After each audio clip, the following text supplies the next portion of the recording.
It's been pretty annoying recently. I tried going on a run, and within probably like 15, 20, 30 meters. I wouldn't say meters, I'd probably say feet. It started to bother me a decent bit, and it's only going to compound the further I run. So, as of now, I'm probably going to take next few days off. I am going to a running shop, a local running shop, to get shoes for my feet because I'm a pretty flat footed person. And I read that that would definitely help because I've been running recently. I don't think the shoes are in my room, but I've been running in Nike Flyknits for a while. Now, it could definitely be that I overloaded my body by jumping up a mile every day. That's how it was in weightlifting. And then, of course, in weightlifting, I learned that you gotta work up to things. And I think in running, it's just like anything else, you gotta work up to it. Gotta build patience when I'm running up. I don't mind grinding out long runs, but I think I have to work my way up as far as physically. My lungs are pretty good though, as far as endurance goes, so I just need to work my legs back up to what they used to be able to run. It's a big adjustment from what I used to do, almost zero cardio, so I could definitely see how it shocked my ankles. I have hyperflexive ankles, twisted them a lot when I used to play basketball, so that's why I decided to make the switch over to weightlifting. Then I decided to go back to running again. And in between that time, between basketball and lifting, I actually did run. I was fairly okay at it, and then I switched to lifting, and now I'm going back to running. So, I need to train my ankle to be somewhat normal.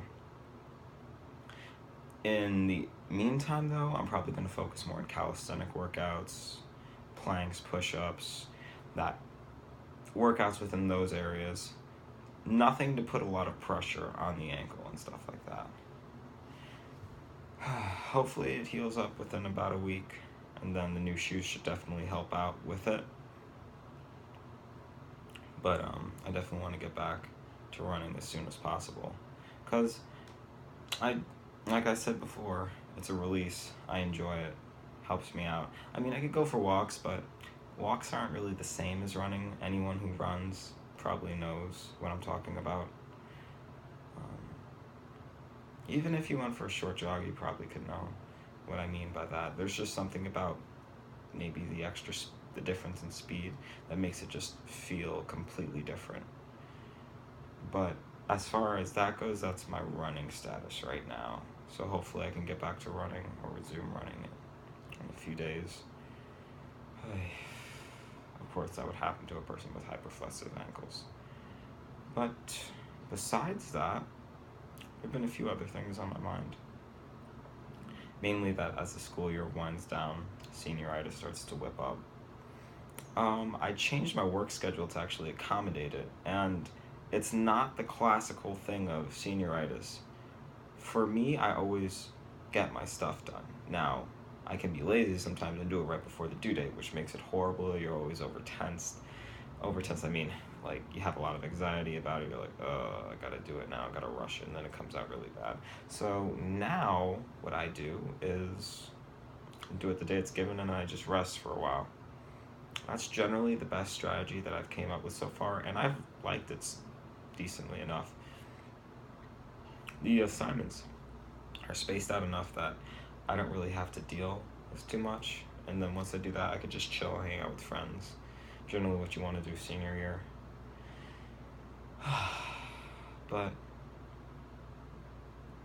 I think one of the hardest things that's hit me this year is, or just a general analysis over my school years, is I don't really find too many people with passions these days. It's hard to find people who are really dedicated or who really love what they do.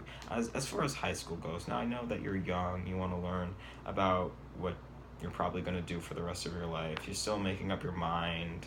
And I might change my mind too from being a math major, but I hardly ever see people who are like really dedicated to what they want to do. I barely ever see people who are truly have like a passion for something or like really interested in something. I mean, it's pretty sad in all honesty. And it leads to a lot of bland conversations.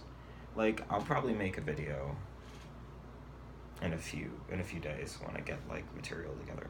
I might do a video about the certain aspects that I like about mathematics, or maybe when I read articles, I'll discuss it on here, and then we could have like discussions in the comment sections and things about that. But yeah, I really do enjoy learning. That is the one thing I've always enjoyed, is learning new things. I mean, when I was a bit younger, I was a bit more reclusive. I enjoyed gaming. Favorite game of all time so far is still Bloodborne, but I do balance that out now. I generally try to switch between gaming if I'm getting bored or if I have extra time to spare, and then I also go over to reading. Read about philosophy, read about mathematics, read about the sciences. Not too heavy of a medicine reader though, although I heard the head transplant thing that's happening next year is going to be a really big deal, which I found very interesting. But overall, I generally have my cachet right now in philosophy, mathematics, and physics. I do enjoy physics a lot, and the stuff that they talk about, the stuff that they're doing right now is mind blowing. So I try to keep up with that. Can't keep up with the mathematics just yet. Sadly, I made my decision to switch over to mathematics. Before, I was a really big history guy. I enjoyed reading a lot about history, predominantly Asian history mixed in with a bit of South American, because I actually did get exposed to that. So it was actually really interesting to get a whole world perspective in that sense. Oh yeah, this videos ran on a bit longer than the others. So just drop a comment if you want. If you have specific topics that you want me to talk about, let me know. And if you have specific interests in math, I'd definitely be able to look into that. And we could discuss about it. All right, peace.